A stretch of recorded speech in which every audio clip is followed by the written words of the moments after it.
Alright then guys, welcome to the video, welcome back to the channel. And today is another video of just bits that I've been doing that haven't been enough to be their own video, all in one video. First up, we're gonna have the rear brake replacement on EP3, super common problem that happens to every car. Then we've got some new tyres for the EP3, they feel really good and we'll go into that later in the video. And finally, we've got a private number plate for the S2000. Super hyped that I managed to find this. Let's cut to past me before I even did the exhaust or anything, because I've had the footage for doing this rear brake for months. Don't freak out if you see the spoon system in this video. Anyway, let's cut to past Ollie. So then guys, a super common issue with these Civic Type Rs, well I think actually all Civics of this generation, is that the rear brake calipers like to seize. I've already had it happen, well I've actually had it happen on both, and each year, basically every year it happens to me. All we've done is take them apart, get everything moving again, put it back together. But it's got to the point now where I'm just going to replace it because it's just annoying, and I'm hoping that replacing it will at least give me a few more years of it being fine before having to do this sort of thing again. So I thought today I would basically walk you through the process of having to change over your brake caliper. On this occasion we'll be doing driver's side, so the rear on this side of the car. So let's basically just get into it. I've got the car jacked up, wheel off, it's on a jack stand. Also got the front wheels chocked, the handbrake is off, and we've got it in first gear, so this is basically all ready to go. But I thought I'd also show you the route I've gone with. So there's sort of three options you can go with. You can either buy a brand new caliper from Honda. Tegwa does actually sell them, so I'll leave a link to all three of these options down below. You can get a reconditioned one from a breaker or someone that's, I guess, third party that's doing it. And the other option is you can go through Eurocar parts, or I went through JR parts because it was quite a lot cheaper than Eurocar parts in the end. And actually when I opened the box, turns out it is actually just the original OEM caliper. See Nissan here, reconditioned and painted silver, so this will match the other side now. Pretty sure these have been painted black. I don't know if they came black factory. Don't know if someone had done that in the past, that wasn't me. But shiny silver, not the biggest fan, probably could have painted these black. So basically now the next step is taking the old caliper off. So we've sprayed everything with WD-40, so it's time to start unbolting stuff and swapping everything over to the new caliper. It is 12mm for everything actually. Taking the caliper off, we've also decided to take the bracket off at the back here that is sort of what holds the slack and the tension on the brake line. I should also mention I do have braided brake lines in the rear here, so one, that means it's probably going to be easier for me to get these off because they have been off before. Two, also I'm not sure if there's that much difference between the braided ones and the original ones on the car. So now we're left with just the caliper here, pads are out and everything, so it's time to start unbolting everything to swap it over. Okay, so we've just actually bolted the caliper back on because we didn't notice that these two bolts that go in here, they are for mounting the handbrake, and they were so tight we couldn't do it without mounting it back on. So make sure you loosen these two off as well. I will show you where these are when it's on the car. We're just undoing these two, which are also a 12mm. So this is where it is when it's installed on the car. So we're basically loosening the two bolts that you can see here we're pointing at right now. Definitely need to loosen those whilst they're still on the car because they are very tight. So this is the bracket that I was just talking about. I'll show you on the newer one, but this obviously hooks around here,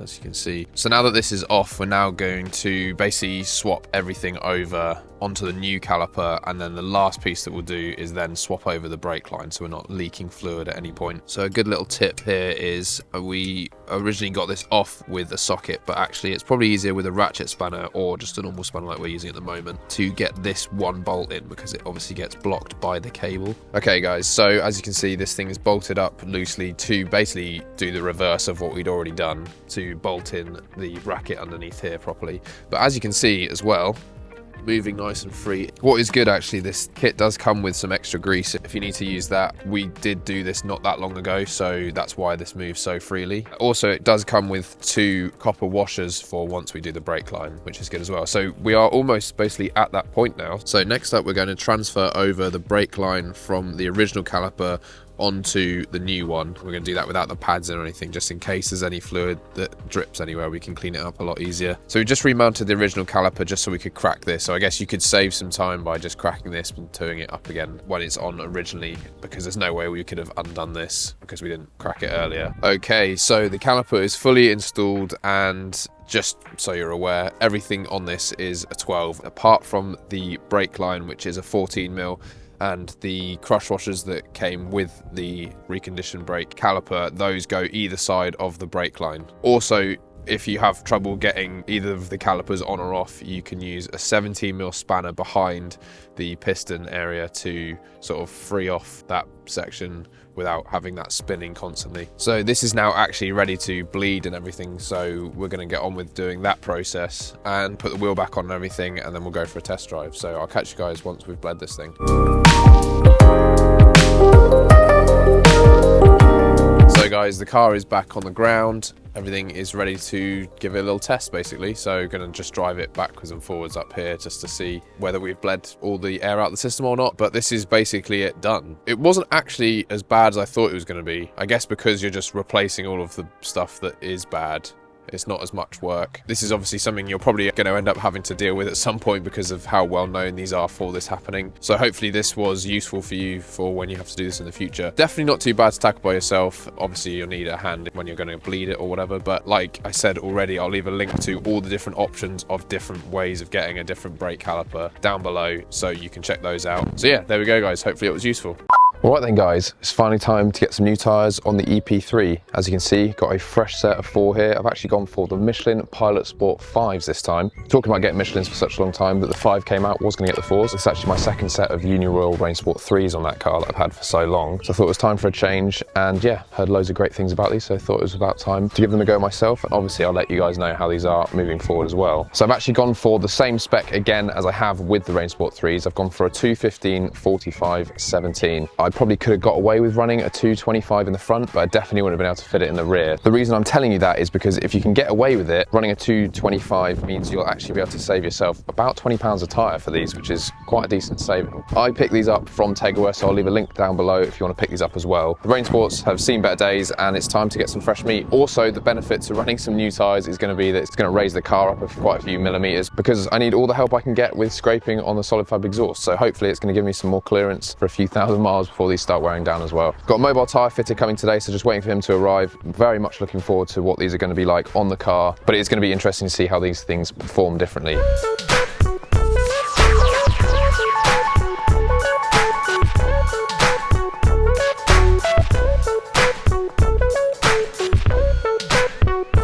I have actually enjoyed these tyres, but yeah, I thought it was about time to give it a change. So these are pretty tired now. I don't actually know how many miles I've done, but it's been quite a few, and I've had these for a number of years before the previous set I had as well. And the reason why I don't think I could run a 225 is because the rear sits quite low, and I've already rolled the arches, and I'm pretty sure I'd get some contact up here if I was running it a slightly wider tyre. So that's why I've stuck with 215s. I could have done a staggered setup and done a 225 in the front, but then I just thought if I'm just doing 215s every time, it means if I want to halfway round, I can swap the fronts for the rears, because the front obviously has a bit more of aggressive setup because of the fast road setup. And that's also the reason why I don't want to change the rear, because I could, I suppose, run more camber in the rear and make it fit with a 225, but I don't want to mess around with the fast road setup I've got from Michelin Motorsport. So that's why I'm sticking with the 215s. So by complete fluke and chance, this is incredibly lucky, my spigot rings also showed up as the first 2 wheels came off the car, which is hilarious. So there you go, those are the specs for the spigot rings. It's one thing I really struggled to figure out, so shout out to George Green for actually figuring all this stuff out. I never really knew exactly which ones to get until now, so I'll leave a link to these down below. They're only like £5 or something like that, so not even that expensive. So if you haven't got any spigot rings for yours, here you go, this is what to get. And that compressor sound you can hear in the background is from Crescent Tires, so shout out to Crescent Tires. If you're in the like the Bicester area, sort of around there, give Crescent Tires a shout. They can sort you out, get some tyres done. There's their contact details, and I'll put their Instagram on screen and leave all the info in the description.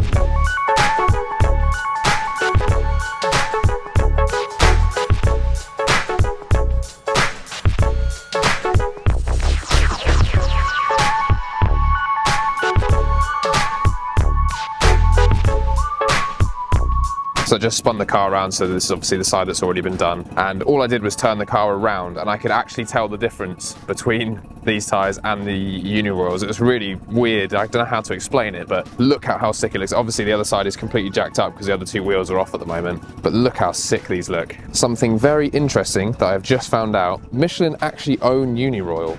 So the look of the tyre is actually going to be really similar. They should look the same because they are owned by the same company, basically. Also, as you can see, there is plenty of life left in these, so I'm going to be keeping the 2 tyres that have got all this life left. Seems silly to get rid of them. At least I'll have a couple of spares just in case something happens in the future, or if I end up needing to run some, whatever, you know, just keeping 2 makes sense when they've got this much life in them. And there we go, guys. Look at how sick this looks. I guess I should probably give you guys some feedback on what these are like. So what we'll do is we'll cut to a future Ollie to give you more of a review after about a week or so what these things are like.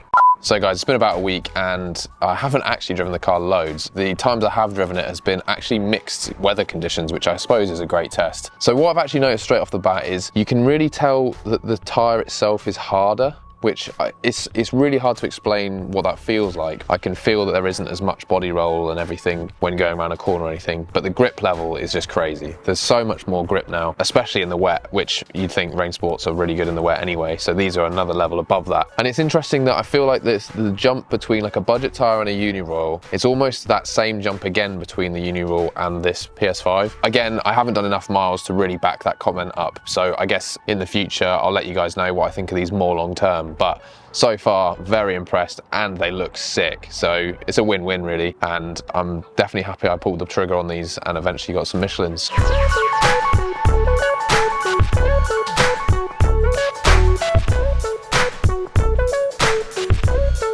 And finally guys, I've managed to secure some sick plates for the S2000 that had never been registered before. I found these on the DVLA website, which I think is nuts. I thought all the cool S2000 plates that have gone years ago are worth thousands of pounds or whatever. This is my first ever foray into private number plates, so pretty stoked. There's a story behind the EP3 one that if you ever want to know, you can ask me. I think I've explained before. This one doesn't mean anything to me, so it's just the standard plate that came with the car. Managed to find this on the DVLA website, just randomly searching one day. Shout out to Reg Plate King for sending these out. And yes guys, this is the new plate for the S2000. S200 YAR. Too good not to turn down, especially for the price that this was. Completely unregistered, can't believe it. So let's get these on the car. I think it's gonna look super rad. Okay, so this should be super simple. Just unscrew these 2 screws and it should just fall off. There we go. So I'm gonna hold on to these screws because I may end up using them if this doesn't fully stick down, but we'll see. Looks pretty straight to me. Here we go, guys. Boom, the new plates are on.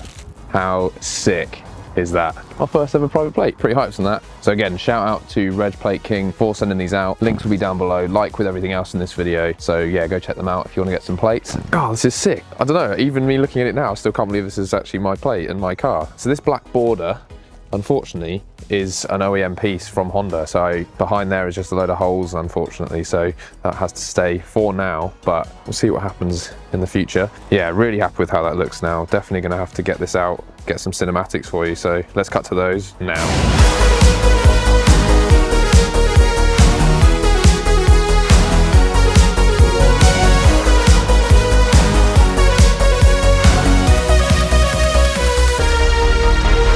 There we go guys, that is everything in this video. Super happy with how everything's turned out. Rear brake is still working fine all these months later.